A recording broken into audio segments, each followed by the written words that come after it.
À partir de 30 ans, nous perdons environ 3 à 8% de notre masse musculaire chaque décennie, les jambes étant les membres les plus touchés par cette détérioration progressive. Cette affection, connue sous le nom de sarcopénie, représente une menace réelle pour notre autonomie fonctionnelle et notre qualité de vie. Ce que peu de gens comprennent, c'est que les premiers moments de chaque matinée offrent une occasion extraordinaire de renverser ce processus grâce à des stratégies simples et efficaces. Pendant le sommeil, notre organisme est confronté à des défis métaboliques qui peuvent favoriser la dégradation musculaire. Le jeûne prolongé, l'immobilité et la réduction de la circulation créent un environnement propice au catabolisme musculaire. C'est précisément dans cette fenêtre critique entre le réveil et les premières heures de la journée que réside le secret pour transformer une période potentiellement destructrice en une puissante opportunité de renforcement musculaire. La mise en œuvre de protocoles spécifiques dans les 30 à 60 minutes suivant le réveil déclenche une cascade de réponses anaboliques qui se prolonge tout au long de la journée. Ces stratégies ne nécessitent pas d'équipement sophistiqué ni d'investissement en temps important car elles reposent sur des principes physiologiques qui peuvent être facilement intégrés à la routine matinale de tout un chacun. Préparez-vous à découvrir comment une simple modification de votre routine matinale peut faire la différence entre une vie pleine de vitalité et d'indépendance ou un avenir compromis par la faiblesse musculaire. Lorsque nous nous réveillons le matin, notre corps traverse une transition fondamentale qui détermine le comportement de nos muscles tout au long de la journée. Pendant les heures de sommeil, nos muscles restent dans un état de repos prolongé, avec une température corporelle réduite et un flux de nutriments diminué. Cet état naturel d'engourdissement musculaire, bien que nécessaire à la récupération nocturne, peut devenir un facteur néfaste s'il n'est pas correctement inversé dans les premiers instants après le réveil. L'activation musculaire matinale représente donc un processus systématique et scientifiquement fondé qui vise à réveiller progressivement les fibres musculaires des jambes, à restaurer leur capacité contractile et à les préparer aux efforts physiques qui les attendent tout au long de la journée. Le premier aspect crucial de cette routine matinale consiste à comprendre que nos muscles des jambes, y compris les grands groupes tels que les quadriceps, les ischio-jambiers, les fessiers et les mollets, réagissent de manière extrêmement positive à des stimuli spécifiques appliqués juste après le réveil. Ces stimuli n'ont pas besoin d'être intenses ou épuisants. Au contraire, leur efficacité réside dans la précision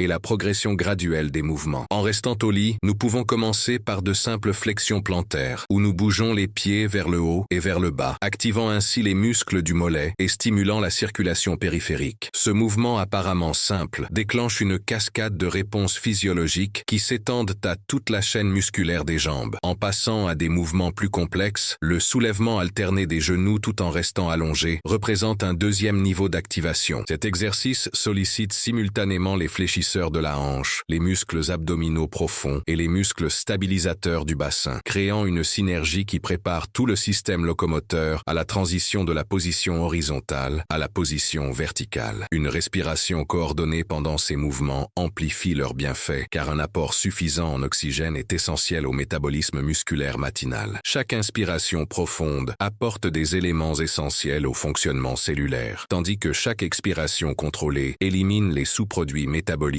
accumulés pendant la période de repos. En prenant la position debout, la séquence d'activation évolue vers des mouvements qui mettent à l'épreuve l'équilibre et la proprioception. Le simple fait de se mettre sur la pointe des pieds pendant quelques secondes, puis de revenir à la position normale de manière contrôlée, constitue un exercice d'activation neuromusculaire extrêmement efficace. Au cours de ce mouvement, des milliers de récepteurs sensoriels situés dans les muscles, les tendons et les articulations des jambes envoient des informations précises au système nerveux central, rétablissant ainsi les voies de communication qui sont restées partiellement inactives pendant le sommeil. Cette reconnexion neurologique est absolument essentielle pour prévenir l'atrophie musculaire et maintenir une fonctionnalité optimale des membres inférieurs. Les étirements dynamiques constituent une autre dimension essentielle de l'activation matinale. Contrairement aux étirements statiques traditionnels, les mouvements dynamiques impliquent des amplitudes de mouvement contrôlées qui amènent progressivement les muscles au-delà de leur longueur au repos. Un exemple paradigmatique basique est le balancement contrôlé de la jambe, où, en s'appuyant contre un mur ou un meuble stable, on lève alternativement chaque jambe vers l'avant et vers l'arrière, en gardant un contrôle total du mouvement. Cet exercice permet non seulement d'étirer les muscles postérieurs et antérieurs de la cuisse, mais aussi de renforcer les stabilisateurs de la hanche et d'améliorer la coordination intermusculaire. La marche sur place représente le point culminant de cette séquence d'activation, car elle simule le schéma fondamental de la locomotion humaine dans un environnement contrôlé. En levant alternativement les genoux tout en maintenant une posture droite, nous reproduisons les schémas neuronaux de la marche, réactivant les circuits locomoteurs et préparant le système neuromusculaire aux activités plus complexes de la journée. Pendant cet exercice, il est essentiel de rester attentif à la qualité du mouvement, en veillant à ce que chaque levée de genoux soit effectuée avec un contrôle conscient et un alignement corporel adéquat. L'élévation progressive de la température musculaire, grâce à ces exercices matinaux, représente un avantage supplémentaire inestimable. Les muscles échauffés se contractent plus efficacement, se détendent plus complètement et sont nettement moins sujets aux blessures. Cette élévation thermique accélère également les réactions enzymatiques impliquées dans la production d'énergie cellulaire, optimisant ainsi le métabolisme musculaire dès les premiers instants de la journée. Par conséquent, cette routine matinale d'activation prévient non seulement la perte musculaire, mais crée également les conditions idéales pour la croissance et le renforcement continu des muscles des jambes tout au long de la journée. Le réveil matinal représente un moment crucial où notre organisme sort d'un état de jeûne prolongé,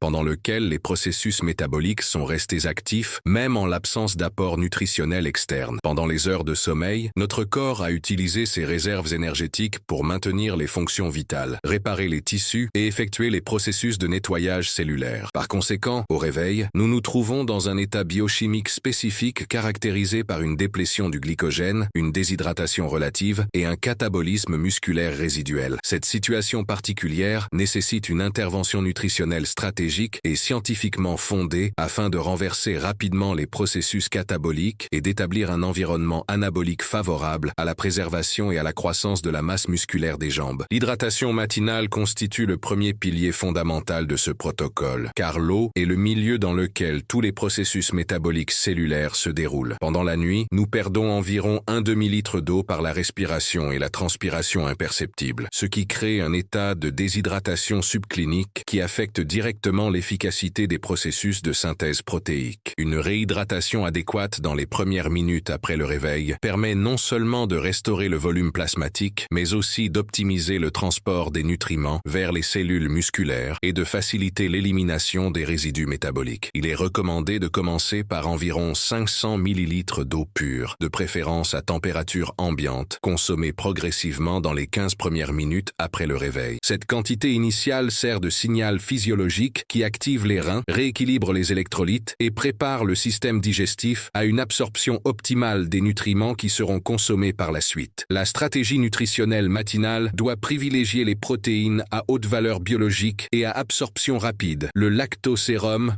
protéine de lactosérum, étant considérée comme la référence pour cette application spécifique. Les protéines de lactosérum ont un profil en acides aminés exceptionnellement riche en leucine, isoleucine et valine, les acides aminés à chaîne ramifiée qui jouent un rôle central dans la signalisation anabolique et la prévention de la dégradation musculaire. Lorsqu'elles sont consommées à jeun, ces protéines sont rapidement digérées et absorbées, augmentant les niveaux plasmatiques d'acides aminés en 30 à 45 minutes environ. Cette augmentation rapide crée un environnement biochimique favorable qui active la voie mTOR, Mechanistic Target of Rapamycin, un complexe protéique qui fonctionne comme un capteur nutritionnel cellulaire et un régulateur principal de la synthèse protéique musculaire. Une dose de 25 à 30 grammes de protéines de lactosérum, dissoute dans de l'eau ou du lait écrémé, fournit la quantité idéale d'acides aminés essentiels pour maximiser cette réponse anabolique matinale. En complément des protéines, l'inclusion stratégique de glucides à indice glycémique modéré joue un rôle synergique fondamental dans l'optimisation de la réponse anabolique. Les glucides stimulent la libération d'insuline, une hormone qui non seulement facilite l'absorption du glucose par les cellules musculaires, mais aussi potentialise l'absorption des acides aminés et réduit l'activité des enzymes protéolytiques responsables de la dégradation musculaire. Les fruits tels que la banane ou la pomme, ou encore une petite portion d'avoine, fournissent des glucides de qualité accompagnés de fibres, de vitamines et de minéraux qui soutiennent les processus métaboliques. La combinaison protéines-glucides crée un effet synergique où la présence d'insuline amplifie l'utilisation des acides aminés pour la synthèse protéique, tandis que les acides aminés prolongent et intensifient l'effet anabolique de l'insuline. La supplémentation en acides aminés libres représente une stratégie avancée pour ceux qui cherchent à maximiser la préservation musculaire matinale. Les acides aminés à chaîne ramifiée, BCAA, ou les acides aminés essentiels, EAA, sous forme libre, contournent le processus digestif, sont rapidement absorbés par l'intestin et atteignent rapidement la circulation systémique. Environ 10 à 15 grammes d'EAA consommés 15 minutes avant la protéine principale créent un pic initial d'acides aminés qui sert de signal anticipé pour les processus de synthèse protéique. Cette stratégie est particulièrement bénéfique pour les personnes de plus de 40 ans, lorsque la sensibilité anabolique des muscles aux protéines alimentaires diminue naturellement. Le timing précis de la mise en œuvre de ce protocole nutritionnel est absolument essentiel pour une efficacité maximale. La consommation doit idéalement avoir lieu dans les 30 minutes suivant le réveil, lorsque les niveaux de cortisol matinal sont élevés et que l'organisme se trouve dans un état catabolique plus prononcé. Cette fenêtre temporelle représente le moment où les muscles sont les plus vulnérables, mais aussi le plus réceptifs aux stimuli anaboliques. La cohérence dans l'application quotidienne de ce protocole établit un rythme métabolique qui optimise l'utilisation des nutriments et crée un schéma de signalisation cellulaire favorable à la préservation de la masse musculaire. Après quelques semaines d'application régulière, l'organisme développe une adaptation métabolique qui rend la réponse anabolique matinale encore plus efficace, établissant un cycle vertueux de préservation et de croissance musculaire qui se manifeste particulièrement dans les muscles des jambes, où la perte de masse musculaire liée à l'âge a tendance à être plus prononcée. La mobilité articulaire et la souplesse musculaire sont des éléments fondamentaux et souvent sous-estimés dans la préservation de la masse musculaire des jambes, en particulier pendant la période matinale, lorsque notre corps sort de plusieurs heures d'immobilité relative. Pendant le sommeil, nos articulations restent dans des positions statiques pendant de longues périodes, ce qui entraîne une diminution temporaire de l'amplitude des mouvements et un raccourcissement adaptatif des tissus mous environnants. Cette raideur matinale n'est pas seulement un inconvénient temporaire, mais un facteur qui peut compromettre de manière significative la qualité du recrutement musculaire et l'efficacité des schémas de mouvement tout au long de la journée. Lorsque les muscles fonctionnent avec une amplitude de mouvement réduite, ils perdent non seulement leur capacité à générer une force maximale, mais deviennent également plus sensibles à l'atrophie due à l'inactivité, car les fibres musculaires en position raccourcie ont tendance à développer des adaptations qui favorisent la perte de sarcomères en série. La séquence de mobilité articulaire doit commencer par des mouvements doux et progressifs, axés sur l'articulation coxo-fémorale, considérée comme l'articulation la plus importante sur le plan fonctionnel pour les muscles des jambes. Les cercles de hanches, effectués en position debout, les mains posées sur la taille, constituent un exercice apparemment simple qui a des effets profonds sur la préparation de toute la chaîne cinétique inférieure. Au cours de ce mouvement circulaire, plusieurs groupes musculaires sont activés de manière coordonnée. Les fléchisseurs de la hanche sont étirés, tandis que les extenseurs sont renforcés de manière isométrique. Les abducteurs et les adducteurs travaillent en synergie pour contrôler le mouvement latéral, et les rotateurs profonds de la hanche sont progressivement mobilisés grâce à des amplitudes croissantes. L'exécution doit être lente, avec une conscience proprioceptive totale, afin de permettre au liquide synovial de se redistribuer correctement dans la capsule articulaire et aux récepteurs mécaniques articulaires d'être progressivement sensibilisés aux mouvements plus amples qui suivront. L'étirement spécifique des ischio-jambiers par flexion antérieure du tronc avec les jambes tendues constitue un autre pilier fondamental de cette routine matinale. Ce groupe musculaire composé du biceps fémoral, du semi-tendineux et du semi-membraneux a tendance à développer des raccourcissements adaptatifs importants en raison des positions prolongées de flexion de la hanche pendant le sommeil et des activités sédentaires modernes. L'étirement doit être effectué de manière progressive, en commençant par une légère flexion du tronc et en augmentant progressivement l'amplitude à mesure que les muscles postérieurs de la cuisse se détendent et s'adaptent à la stimulation. Pendant ce processus, il est essentiel de maintenir la colonne vertébrale en position neutre et d'éviter les compensations par une flexion lombaire excessive. Une respiration profonde et contrôlée pendant l'étirement facilite la relaxation du système nerveux sympathique et favorise une réponse de relaxation relaxation qui potentialise les effets de l'étirement sur l'extensibilité des tissus. La mobilisation de l'articulation du genou par des flexions et des extensions contrôlées en position couchée est un élément essentiel au maintien de la santé de cette articulation complexe. Le genou, qui est une articulation à charnière modifiée, dépend cruellement d'un mouvement régulier pour maintenir une distribution adéquate du liquide synovial et prévenir la formation d'adhérence intra-articulaire. Pendant cet exercice, l'individu doit se concentrer sur la qualité du mouvement plutôt que sur la quantité, en effectuant chaque flexion et extension avec un contrôle total et en prêtant attention aux sensations articulaires. Les structures méniscales, ligamentaires et cartilagineuses bénéficient énormément de cette mobilisation douce, qui favorise la nutrition des tissus avasculaires grâce au mécanisme de diffusion facilité par le mouvement. La souplesse des muscles du mollet, notamment les muscles gastrocnémiens et soléaires, nécessite une attention particulière en raison de leur rôle crucial dans la propulsion lors de la marche et de la course. L'étirement contre un mur, où la personne se place en position de fente avec les mains appuyées contre le mur et la jambe arrière tendue, procure une stimulation progressive et contrôlée à ces muscles. La différenciation entre l'étirement du gastrocnémien, genou tendu, et du soléaire, genou fléchi, permet une approche spécifique pour chaque composante de cette musculature complexe. Le maintien de chaque position pendant 30 à 60 secondes permet de stimuler correctement les mécanismes viscoélastiques des tissus, ce qui se traduit par des gains de souplesse durable. L'intégration de mouvements multiplanaires à travers des fentes dans différentes directions représente le summum de cette routine de mobilité, car elle simule les schémas de mouvement complexes que nous rencontrons dans les activités quotidiennes. Les fentes avant, latérales et avec rotation sollicitent simultanément la souplesse, la force et le contrôle moteur, créant des adaptations neuronales qui se traduisent par une meilleure fonction musculaire et articulaire. Au cours de ces mouvements, plusieurs systèmes corporels travaillent en synergie. Le système vestibulaire maintient l'équilibre, le système proprioceptif fournit des informations sur la position du corps dans l'espace et le système musculaire génère et contrôle les forces nécessaires pour exécuter les mouvements avec précision. Cette intégration systémique améliore non seulement la mobilité locale des articulations des jambes, mais établit également des schémas neuronaux qui favorisent une fonction musculaire optimisée et la prévention de la sarcopénie au fil du temps. L'entraînement fonctionnel de force effectué en début de journée représente une stratégie extrêmement efficace pour lutter contre la sarcopénie et préserver l'intégrité des muscles des jambes grâce à des stimuli mécaniques précis et scientifiquement fondés. Contrairement aux entraînements conventionnels pratiqués dans les salles de sport, cette modalité matinale utilise exclusivement le poids du corps et des mouvements qui imitent les schémas fonctionnels de la vie quotidienne, créant des adaptations neuromusculaires qui se traduisent directement par une meilleure qualité de vie et une indépendance fonctionnelle. La beauté de cette approche réside dans son apparente simplicité, qui masque une profonde complexité physiologique où chaque mouvement sollicite simultanément plusieurs groupes musculaires, systèmes énergétiques et voies neuronales, créant ainsi un stimulus anabolique puissant qui persiste pendant des heures après l'exécution des exercices. Le squat libre constitue l'exercice fondamental de cette routine matinale, représentant un mouvement primordial qui sollicite pratiquement tous les muscles des jambes dans un schéma coordonné et fonctionnellement pertinent. Lors de l'exécution d'un squat correct, les muscles quadriceps travaillent de manière excentrique pendant la descente contrôlée, développant une force en extension qui est cruciale pour des activités telles que descendre des escaliers ou s'asseoir sur une chaise. Simultanément, les fessiers sont activés intensément pour contrôler la flexion des hanches et générer la force nécessaire à la phase ascendante du mouvement. Les muscles ischio-jambiers agissent comme stabilisateurs, contrôlant la vitesse de descente et aidant les fessiers à étendre la hanche, tandis que les muscles du mollet maintiennent la stabilité de la cheville et contribuent à l'équilibre postural. L'exécution matinale de 15 à 20 répétitions de squat, réalisée avec une technique irréprochable et une vitesse contrôlée, stimule la synthèse protéique musculaire grâce à l'activation mécanique des fibres musculaires et à la libération de facteurs de croissance locaux qui favorisent la régénération et le renforcement des tissus. Les extensions des mollets dans leurs multiples variantes constituent un autre élément essentiel de cette routine fonctionnelle, ciblant spécifiquement les muscles postérieurs de la jambe, souvent négligés dans les activités quotidiennes modernes. Le muscle gastrocnémien, avec ses deux têtes médiales et latérales, et le soléaire, situé en profondeur, constituent un complexe musculaire responsable non seulement de la propulsion pendant la marche et la course, mais aussi du maintien de l'équilibre postural et du retour veineux des membres inférieurs. L'exécution de flexion des mollets dans différentes positions, avec les pieds parallèles, légèrement divergents ou convergents, permet de solliciter préférentiellement différents faisceaux vaisseaux musculaires, maximisant ainsi la stimulation de la croissance. La progression peut être facilement modulée en variant la vitesse d'exécution, le temps de contraction isométrique au pic du mouvement, ou en effectuant des exercices unilatéraux qui intensifient la stimulation et sollicitent davantage le système proprioceptif. Les fentes alternées constituent un exercice plus complexe qui intègre force, équilibre et coordination dans un mouvement fonctionnel qui simule les schémas locomoteurs fondamentaux. Lors de l'exécution d'une fente, la jambe avant travaille principalement en flexion du hanche et du genou, sollicitant intensément les quadriceps et les fessiers, tandis que la jambe arrière est sollicitée en position d'extension, ce qui étire dynamiquement les fléchisseurs de la hanche et renforce les extenseurs. L'alternance entre les jambes crée un stimulus bilatéral équilibré qui prévient les asymétries musculaires et développe la capacité de transfert de poids, une compétence fondamentale pour des activités telles que monter des escaliers, marcher sur des terrains irréguliers ou se lever à partir de positions basses. L'exécution matinale de 10 à 15 fentes pour chaque jambe, en mettant l'accent sur la qualité du mouvement et l'amplitude complète, établit des schémas neuronaux qui optimisent la fonction musculaire tout au long de la journée. Le pont fessier, effectué en décubitus dorsal avec les pieds appuyés sur le sol et une élévation contrôlée des hanches, est un exercice apparemment simple qui offre des avantages extraordinaires pour les muscles postérieurs des jambes et la stabilité pelvienne. Au cours de ce mouvement, les fessiers sont activés au maximum pour soulever les hanches contre la gravité, tandis que les ischio-jambiers agissent en synergie pour maintenir la flexion du genou et contribuer à l'extension des hanches. Les muscles du tronc sont simultanément sollicités pour maintenir la stabilité de la colonne vertébrale et éviter les compensations indésirables. Le maintien de la position élevée pendant quelques secondes potentialise le stimulus par la contraction isométrique, qui favorise des adaptations spécifiques dans la capacité de maintien de la force et la résistance musculaire localisée. La mise en œuvre cohérente de cette routine matinale de force fonctionnelle crée des adaptations physiologiques profondes qui transcendent les bénéfices immédiats de l'activation musculaire. L'exposition régulière à des stimuli mécaniques progressifs induit le phénomène de surcompensation, où l'organisme ne se contente pas de rétablir l'homéostasie perturbée par l'exercice, mais s'adapte à un niveau supérieur de capacité fonctionnelle. Cette adaptation se manifeste par une augmentation de la densité mitochondriale dans les fibres musculaires, une amélioration de l'efficacité neuromusculaire, un renforcement des structures conjonctives et une optimisation des systèmes énergétiques cellulaires. Par conséquent, les muscles des jambes deviennent non seulement plus forts et plus résistants, mais aussi plus efficaces sur le plan métabolique, ce qui contribue au maintien de la masse musculaire et à la prévention de la sarcopénie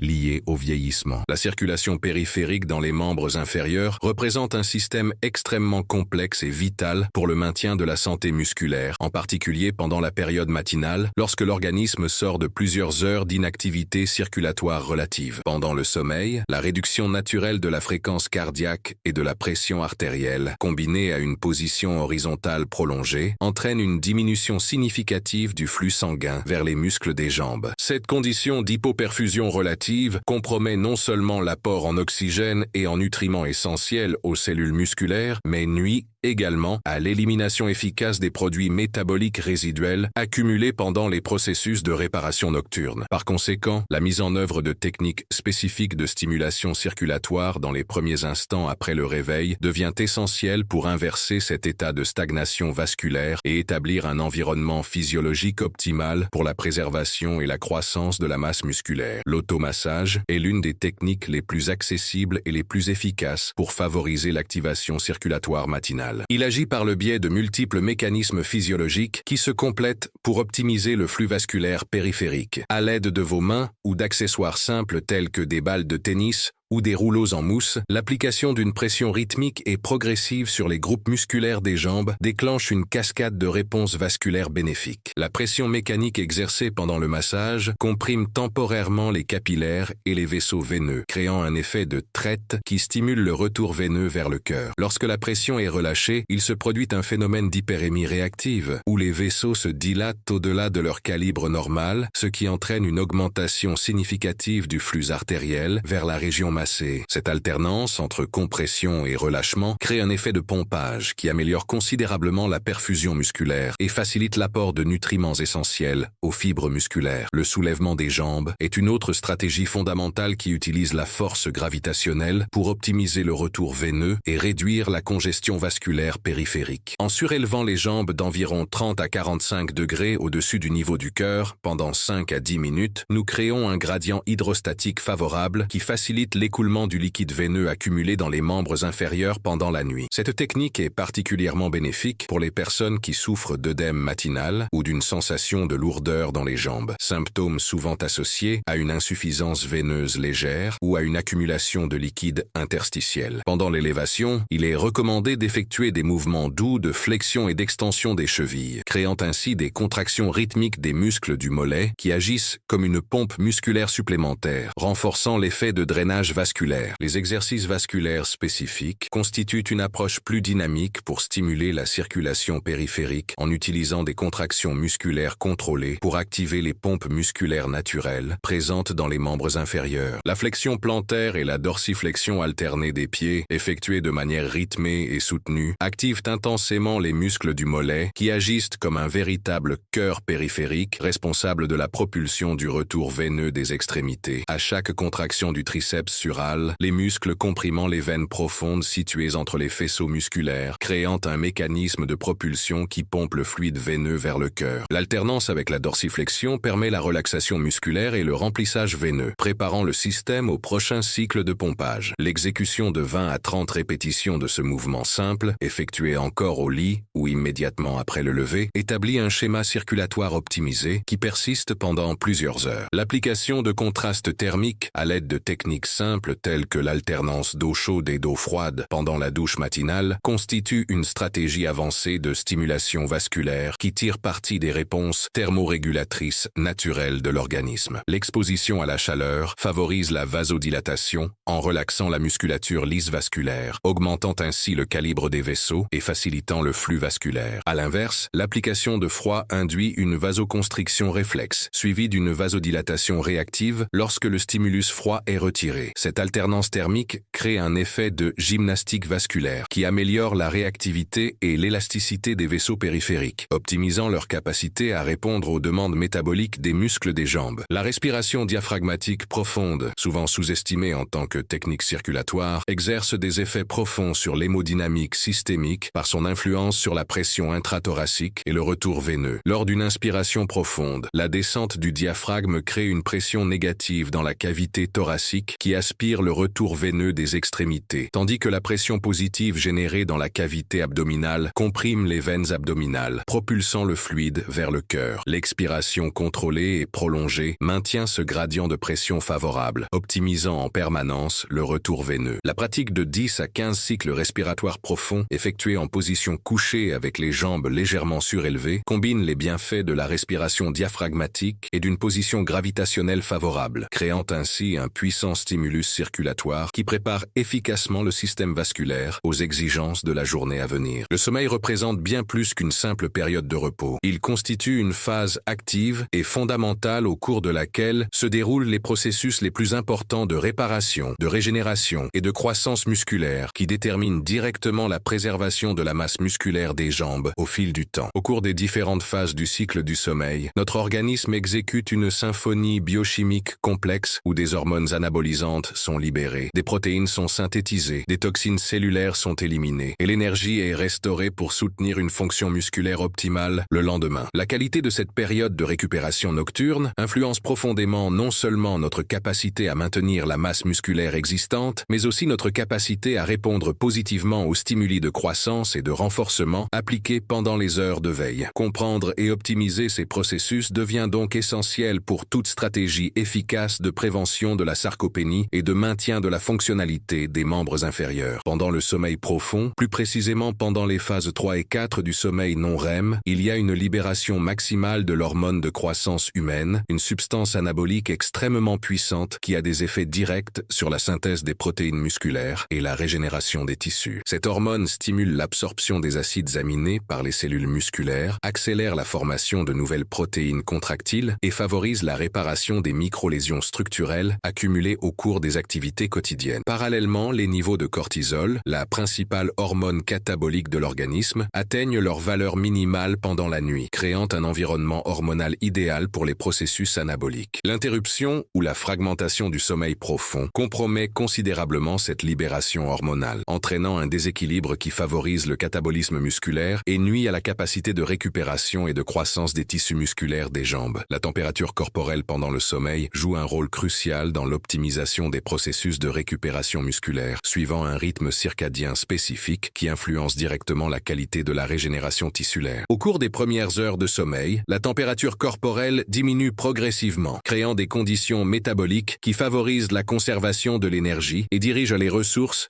vers les processus de réparation cellulaire. Cette réduction thermique facilite également l'activation d'enzymes spécifiques impliquées dans la synthèse des protéines et l'élimination des produits métaboliques résiduels accumulés dans les fibres musculaires. Le maintien d'un environnement de sommeil à une température adéquate, généralement comprise entre 18 et 21 degrés Celsius, permet à ce cycle thermique naturel de se dérouler sans interférence, maximisant ainsi l'efficacité des processus de récupération musculaire. Le système lymphatique cérébral, connu sous le nom de système glymphatique, devient extrêmement actif pendant le sommeil, remplissant une fonction de nettoyage qui élimine les toxines et les produits métaboliques accumulés non seulement dans le cerveau, mais aussi dans les tissus périphériques, y compris les muscles des jambes. Ce système utilise le flux de liquide céphalorachidien pour transporter et éliminer les substances nocives qui pourraient interférer avec le fonctionnement normal des cellules. Pendant le sommeil profond, les espaces entre les cellules cérébrales se dilatent jusqu'à 60%, ce qui permet une circulation plus efficace de ce fluide nettoyant. Bien que ce système soit principalement cérébral, il est relié au système lymphatique périphérique, contribuant ainsi à l'élimination des toxines des muscles des jambes et optimisant l'environnement cellulaire pour les processus de récupération et de croissance. La synthèse protéique musculaire atteint son pic maximal pendant des périodes spécifiques du sommeil, en particulier pendant les phases de sommeil paradoxal et de sommeil profond initial. Pendant ces périodes, l'activité ribosomale dans les cellules musculaires s'intensifie considérablement, utilisant les acides aminés circulants pour construire de nouvelles protéines contractiles, structurelles et enzymatiques essentielles à la fonction musculaire. Ce processus est coûteux en énergie et nécessite des conditions spécifiques d'oxygénation, de perfusion vasculaire et de disponibilité des substrats. La fragmentation du sommeil ou la réduction de sa durée totale compromet considérablement ces périodes de synthèse intensive, entraînant un bilan protéique négatif qui favorise la perte progressive de masse musculaire au fil du temps. Les premiers instants après le réveil constituent une période critique où la transition de l'état de récupération nocturne à l'activité diurne doit être soigneusement gérée afin de préserver les bienfaits obtenus pendant le sommeil. Un réveil brusque ou stressant peut augmenter prématurément les niveaux de cortisol et d'adrénaline, interférant ainsi avec la continuité des processus anaboliques initiés pendant la nuit. La mise en place d'une routine de réveil progressif avec une exposition douce à la lumière naturelle, des mouvements lents et des techniques de relaxation permet une transition harmonieuse qui préserve l'environnement hormonal favorable créé pendant le sommeil. Cette transition prudente est particulièrement importante pour les muscles des jambes qui bénéficient du maintien prolongé de l'état anabolique pour achever les processus de récupération et se préparer adéquatement aux exigences fonctionnelles de la nouvelle journée. La régularité des heures de coucher et de réveil établit un rythme circadien solide qui optimise tous les aspects de la récupération musculaire en synchronisant les processus métaboliques avec les cycles naturels de lumière et d'obscurité. Lorsque nous maintenons des horaires réguliers, notre organisme développe une programmation interne précise qui anticipe et prépare les systèmes corporels à chaque phase du cycle veille-sommeil. Cette synchronisation se traduit par une libération hormonale plus efficace, une meilleure qualité du sommeil profond et des processus de récupération musculaire plus efficaces, créant ainsi un cercle vertueux qui se traduit par une meilleure préservation de la masse musculaire des jambes et une meilleure réponse aux stimuli de renforcement appliqués pendant les heures d'activité.